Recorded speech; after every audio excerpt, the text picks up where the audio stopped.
From the heart of Zambia to the corners of the continent, Africa's stories are diverse as its people. Now, welcome to Africa in Perspective, your window into the news, issues and voices shaping today's Africa. We do start with some stories trending in Madagascar. At least 31 people have died after cyclone Gezani struck Madagascar, according to the country's disaster authority. Now, the powerful storm made landfall on Tuesday in Toamasina, the island's main port city.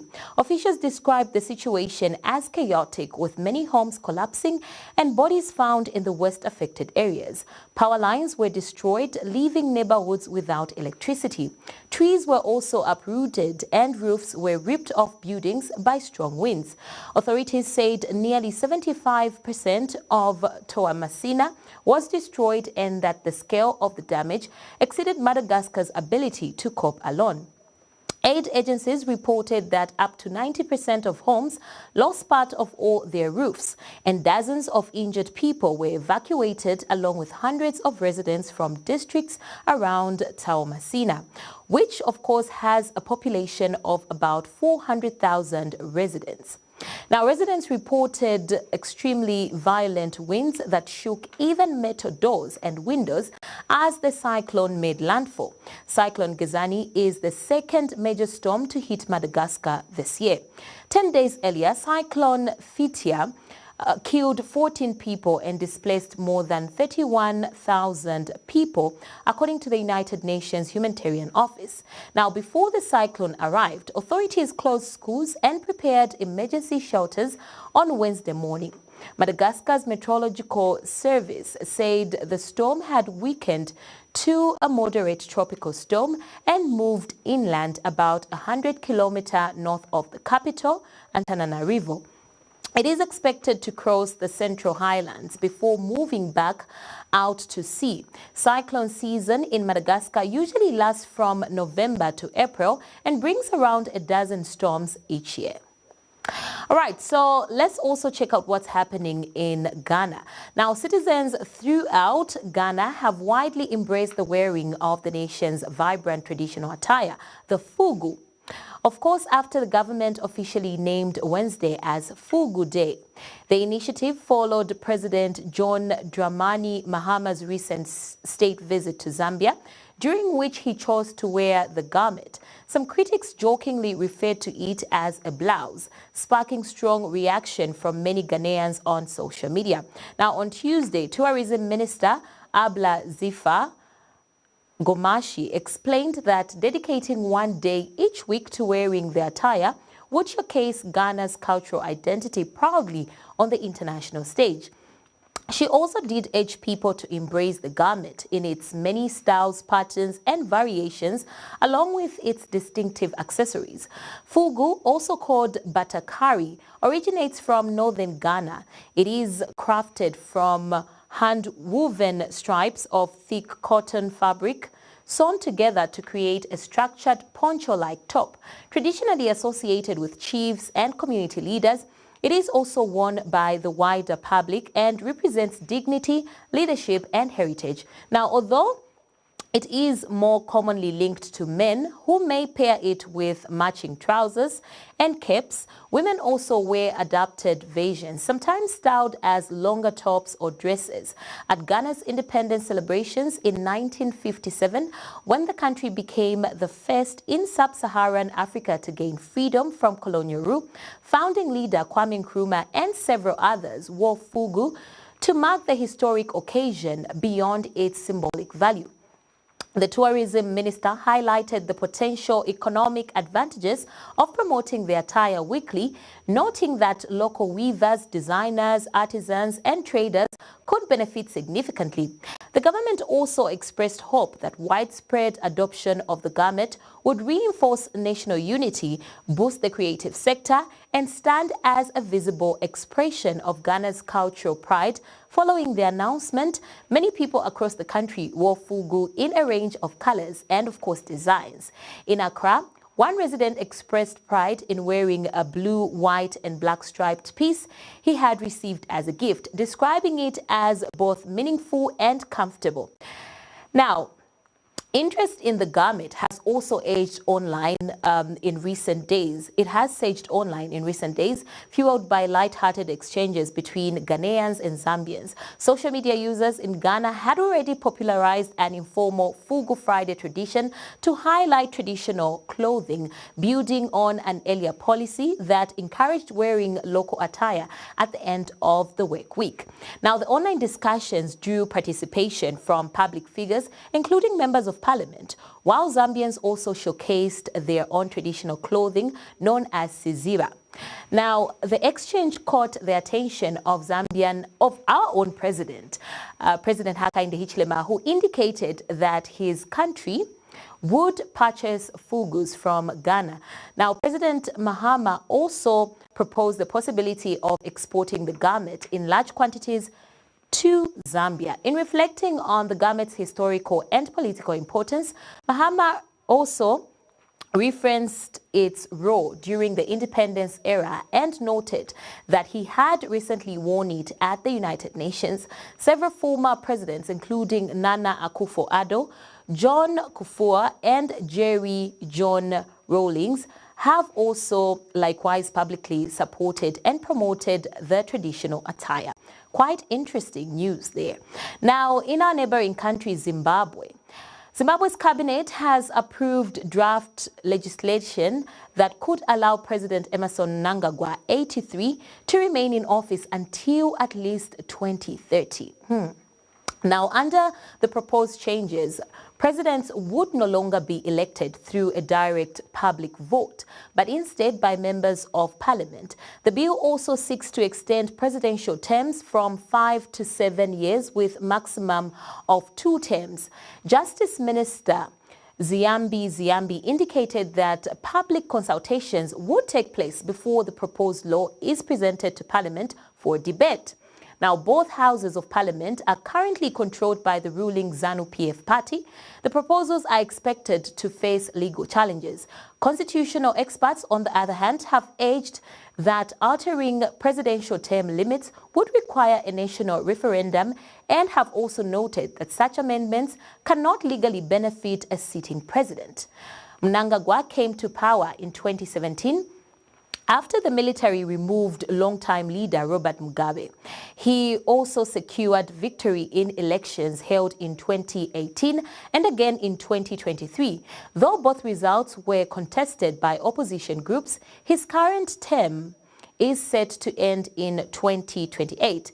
In 2013, Zimbabweans voted overwhelmingly in favor of a new constitution that introduced presidential term limits at a time when Mugabe had been in power since independence in 1980. Now, speculation about Mnangagwa seeking to remain in office beyond 2028 began circulating about 2 years ago. Supporters at ZANU-PF rallies have promoted the idea that he should stay on, of course, to complete his national development program, commonly referred to as Agenda 2030. Although the president has publicly distanced himself from cause, of course, to extend his tenure, the president has faced opposition from within his own party.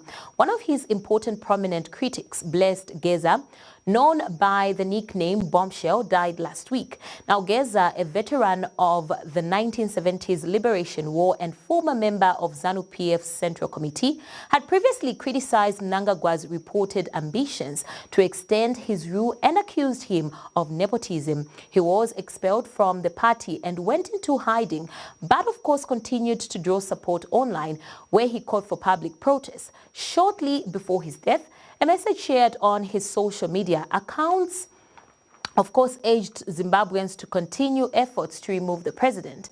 Geza died in South Africa, according to his family. Despite internal divisions and criticism, the government is proceeding with its plans linked to 2030, stating that the proposed legislation is aimed at strengthening governance and, of course, promoting political stability. Let's have a look at this.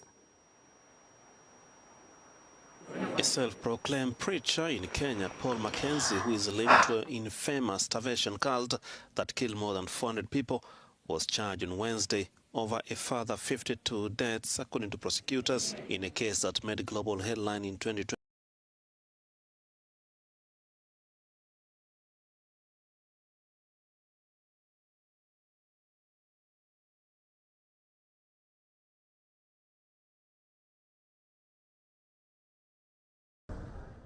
Zimbabweans are up in arms over Cabinet's approval of changes to the constitution as part of a bid to extend 83-year-old President Emerson Mnangagwa's term till 2030. While the amendments will be presented to Parliament, it's weighted heavily in favour of his ZANU-PF party. Opposition figures describe the move as a constitutional coup, saying the changes must be put to a national referendum. The proposed amendments are illegal and unconstitutional in that they infringe the term limitation provisions of the constitution, and more importantly, they seek to do them outside two referendums. The first referendum approving the removal of the term limit, the second referendum approving the incumbent to benefit from the amendments. In addition to extending the presidential term from 5 to 7 years, the changes would see Parliament choose the president instead of the electorate. A president should not rule for a long time, and it's preferable to serve for a short term and give others a chance. It's not normal for a president to serve for like 40 years when we're in a crisis. Mnangagwa came to power in 2017 in a military-backed coup that ended Robert Mugabe's 30-year rule. Despite hopes he'd bring about change, he's presided over a collapsing economy undermined by alleged corruption and cronyism.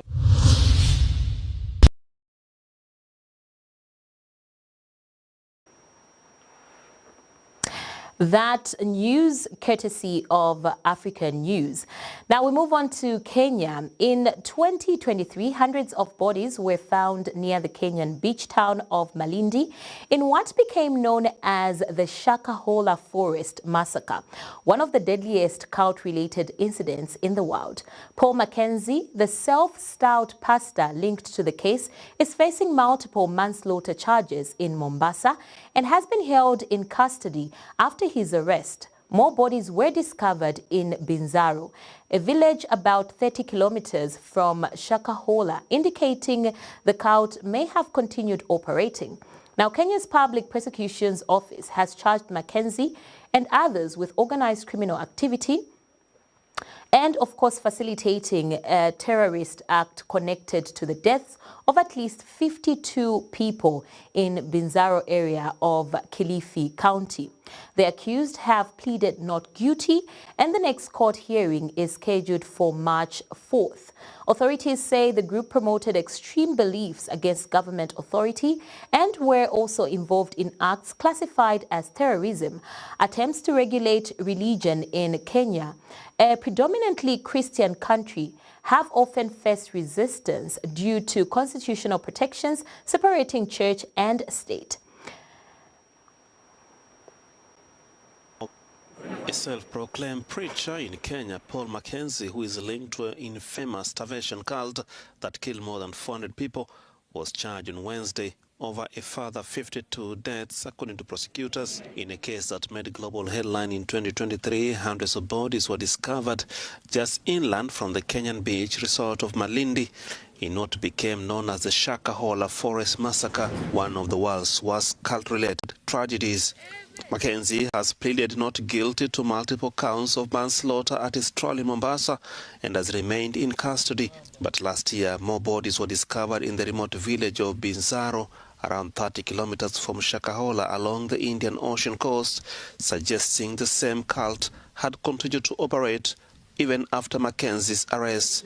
The Public Prosecution Office said in a statement on X that it had charged Mackenzie and others with organized criminal activity, 2 counts of radicalization, 2 counts of facilitating commission of a terrorist act in relation to the deaths of at least 52 people at Kwabinzaro area in Chakama, Kilifi County. Sad development indeed. Now, that story does bring us to the end of today's edition of Africa in Perspective. Thank you so much for joining us. I'm Rhoda Mlinga, and keep your eyes on the news, your feet on the ground, and your sense of humor fully charged. Stay tuned.